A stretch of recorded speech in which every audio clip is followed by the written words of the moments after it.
YCP హయాంలో చాలా విధ్వంసం జరిగిందని, రెవెన్యూ వ్యవస్థను భ్రష్టు పట్టించారని మంత్రి అచ్చెన్నాయుడు విమర్శించారు.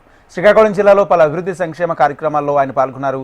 జీవో 30 ప్రకారం క్రమబద్ధీకరించిన ఇళ్ల పట్టాల పంపిణీ కార్యక్రమంలో రెవెన్యూ సమస్య అతిపెద్ద ఇష్యూగా మారిందన్నారు.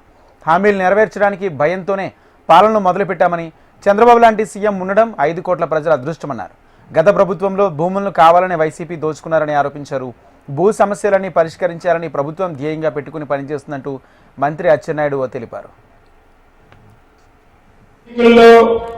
చంద్రబాబు నాయుడు గారు, పవన్ కళ్యాణ్ గారు, మోడీ గారు కలిసి ఎన్డీఏ అని పెట్టి ప్రజల ముందుకు వచ్చాం. ఎన్నికల్లో చాలా హామీలు ఇచ్చాం.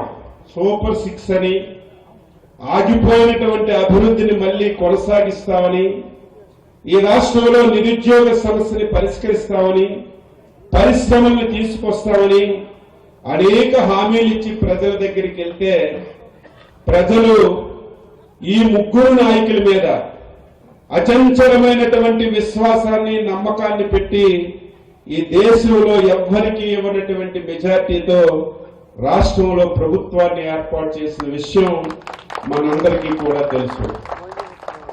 ప్రభుత్వం ఏర్పడింది, నాకు తెలుసు రాష్ట్రాన్ని నాశనం చేశారని.